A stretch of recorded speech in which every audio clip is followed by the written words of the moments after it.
Setiap iklan punya ceritanya sendiri, dan di video ini kami ingin mengajak Anda untuk melihat satu iklan dengan cara yang mungkin belum pernah Anda lakukan sebelumnya. Bukan sekedar sebagai tontonan, tapi sebagai pesan yang diam-diam memengaruhi cara kita berpikir dan menilai.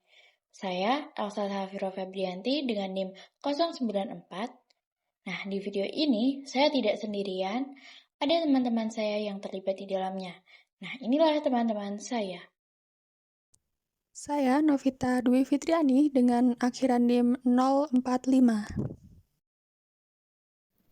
Saya Talita Alfiah Mafirah dengan akhiran NIM 080. Saya Dusinta Wulandari dengan NIM akhir 093.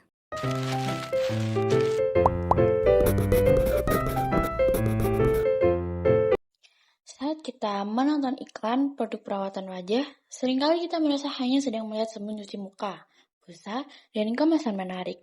Namun sebenarnya yang kita konsumsi bukan hanya produknya, tetapi juga pesan tentang standar kecantikan, tentang kulit seperti apa yang dianggap baik, dan perubahan seperti apa yang dianggap ideal. Video ini tidak dibuat untuk menjatuhkan produk tertentu dan juga tidak bertujuan menilai fisik siapapun, karena kecantikan bukan tentang seberapa cerah kulit seseorang dan perawatan wajah bukan tentang mengubah identitas, tetapi tentang menjaga kesehatan kulit dan kenyamanan diri. Dalam video ini, kita akan membedah iklan Glow and Lovely Facial Foam dengan sudut pandang etika periklanan, bagaimana klaim disampaikan, bagaimana visual memengaruhi persepsi, dan bagaimana pesan iklan membentuk cara kita memandang diri sendiri. Tujuan akhirnya sederhana, agar kita menjadi penonton yang lebih sadar, bukan hanya penonton yang percaya. Mari kita mulai.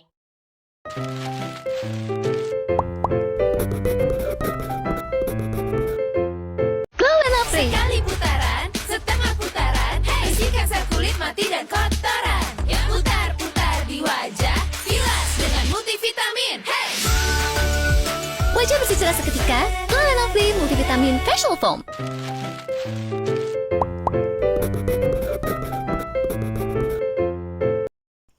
Selanjutnya yaitu dimensi etika periklanan. Yang pertama ada kejujuran. Berdasarkan dari iklan Glow and Lovely Facial Foam dapat dikatakan bahwa iklan tersebut dinilai tidak etis dan dapat berpotensi merugikan konsumen. Hal tersebut dikarenakan adanya beberapa alasan, yaitu yang pertama, klaim kulit tampak cerah seketika pada iklan Glow and Lovely Facial Foam. Iklan Glow and Lovely Facial Foam menyampaikan bahwa kulit dapat tampak cerah seketika tanpa menjelaskan penyebabnya. Tidak ada informasi apakah pencerahan tersebut terjadi karena kulit menjadi bersih setelah dicuci, karena efek pencahayaan dalam iklan, atau karena kandungan aktif tertentu dalam facial foam. Ketidakjelasan ini membuat konsumen menjadi salah memahami proses yang sebenarnya, sehingga klaim tersebut tidak transparan dan cenderung dapat menyesatkan. Yang kedua ada overclaim atau penyederhanaan yang tidak akurat. Iklan Glow and Lovely Facial Foam memberikan janji hasil yang berlebihan dan terlalu disederhanakan dibandingkan kemampuan produk yang sebenarnya. Produk facial foam pada umumnya hanya membersihkan wajah dan memberikan efek cerah sementara, sehingga klaim pencerahan instan yang drastis tidak sesuai dengan realitas. Janji yang terlalu tinggi seperti ini termasuk overclaim dan dapat menimbulkan ekspektasi yang tidak realistis pada konsumen. Yang ketiga yaitu tidak memenuhi prinsip kejujuran menurut etika periklanan. Pada etika periklanan menuntut agar setiap klaim harus akurat, dapat dibuktikan, dan tidak dibuat untuk membentuk persepsi palsu. Iklan Glow and Lovely Facial Foam tidak memberikan informasi yang memadai dan menampilkan hasil visual yang tidak realistis melalui penggunaan pencahayaan profesional, filter, hingga editing. Akibatnya, iklan tidak memenuhi standar kejujuran dan transparansi, sehingga berpotensi merugikan konsumen dalam pengambilan keputusan pembelian. Selanjutnya, transparansi informasi. Di bagian transparansi, iklannya sebenarnya sudah menampilkan vitamin B3, C, dan E. Jadi, penonton memang diberi tahu jenis vitaminnya. Tapi masalahnya, Informasi itu tidak dilengkapi dengan penjelasan yang lebih penting, yaitu berapa konsentrasinya dan bagaimana manfaatnya bisa bekerja di produk yang sifatnya hands-off yang cuma menempel di kulit berapa detik sebelum dibilas. Karena tidak ada konteks itu, klaim manfaat vitaminnya jadi terlihat besar, padahal secara ilmiah efeknya biasa terbatas. Selain itu, iklan juga tidak menjelaskan apakah kecerahan yang ditampilkan itu efek dari kulit yang lebih bersih, efek pencahayaan dalam visual, atau memang dari bahan aktifnya.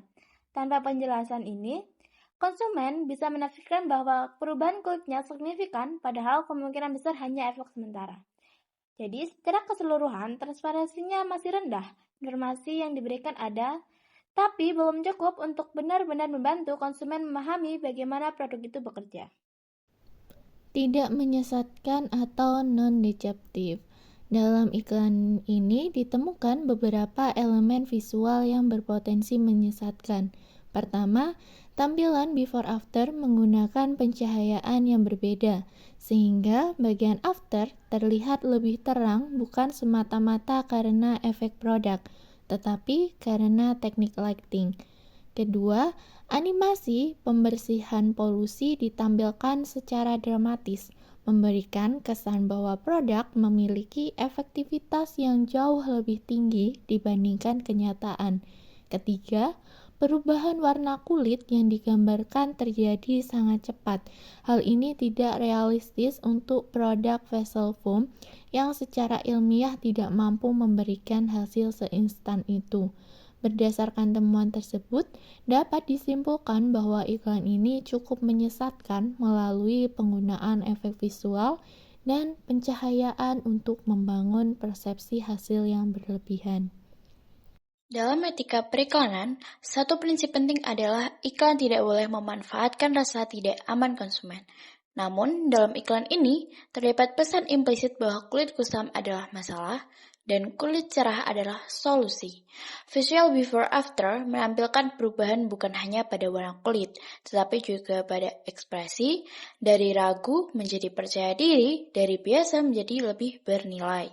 Pesan yang muncul kemudian bukan hanya soal kebersihan wajah, tetapi tentang harga diri yang dilekatkan pada warna kulit. Ketika iklan terus menyamakan kulit cerah dengan cantik, cerah dengan percaya diri, cerah dengan kebahagiaan, maka iklan tidak lagi sekedar menjual produk, tapi juga menjual standar kecantikan yang sempit. Inilah bentuk eksploitasi psikologis dalam iklan, bukan dengan paksaan, tetapi dengan sugesti perlahan. Padahal pada kenyataannya tidak ada satu warna kulit pun yang lebih pantas disebut cantik dibanding yang lain. Iklan yang etis seharusnya menguatkan rasa percaya diri, bukan menciptakan rasa kurang terhadap diri sendiri. Merawat kulit seharusnya berarti merawat kesehatan, bukan mengejar warna tertentu.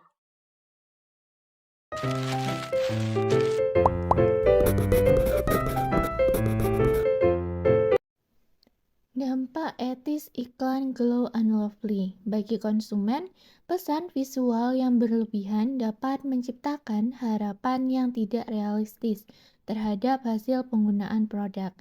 Konsumen juga berpotensi merasa kurang percaya diri apabila kulit mereka tidak terlihat cerah sebagaimana digambarkan dalam iklan. Selain itu, konsumen bisa salah memahami kemampuan produk facial foam, seolah-olah mampu memberikan perubahan warna kulit secara signifikan dalam waktu singkat. Bagi perusahaan, penggunaan klaim yang cenderung berlebihan dapat memicu resiko dianggap melakukan overclaim. Dalam jangka panjang, hal ini dapat memengaruhi reputasi perusahaan dan tingkat kepercayaan publik terhadap brand. Bagi masyarakat, iklan semacam ini dapat memperkuat budaya colorism, yakni anggapan bahwa kulit cerah lebih baik atau lebih diinginkan. Dampaknya muncul tekanan sosial yang lebih besar, terutama bagi perempuan, untuk memiliki kulit cerah agar dianggap memenuhi standar kecantikan tertentu. Dengan demikian, isu etis dalam iklan ini tidak hanya menyentuh aspek pemasaran, tetapi juga memengaruhi persepsi individu, citra perusahaan, dan nilai-nilai sosial di masyarakat.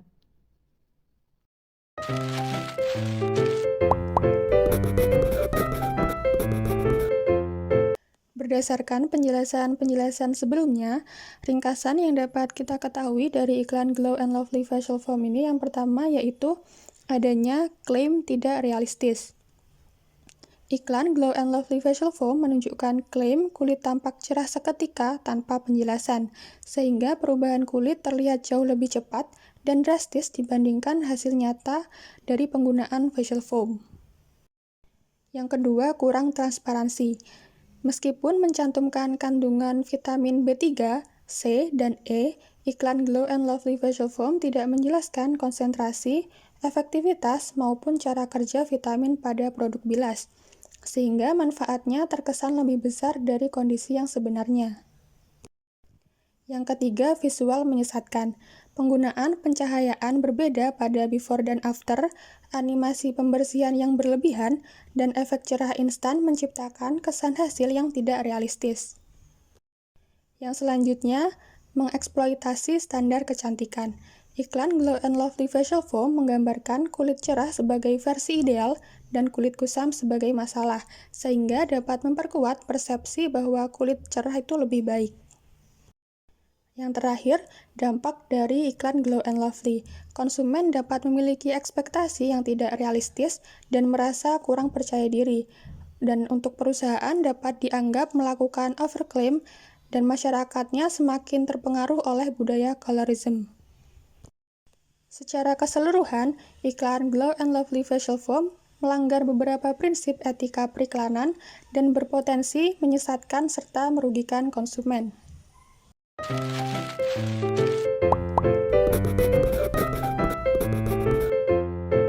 Terakhir, rekomendasi. Untuk meningkatkan kualitas iklan dan mengurangi potensi salah paham, ada beberapa rekomendasi yang bisa dilakukan. Pertama, gunakan pencahayaan yang konsisten pada tampilan before-after.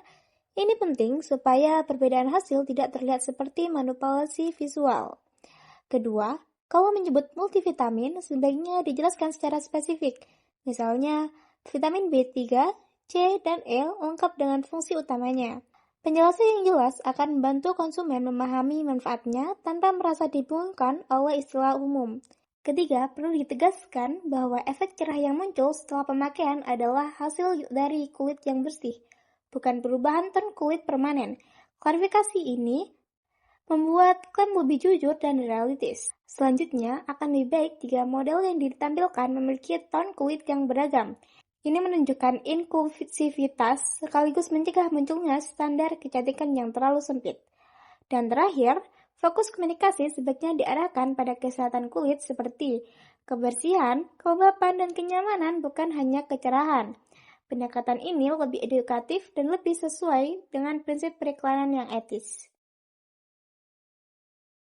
Itulah pembahasan dari kami. Semoga setelah ini kita bisa melihat iklan dengan cara yang sedikit berbeda.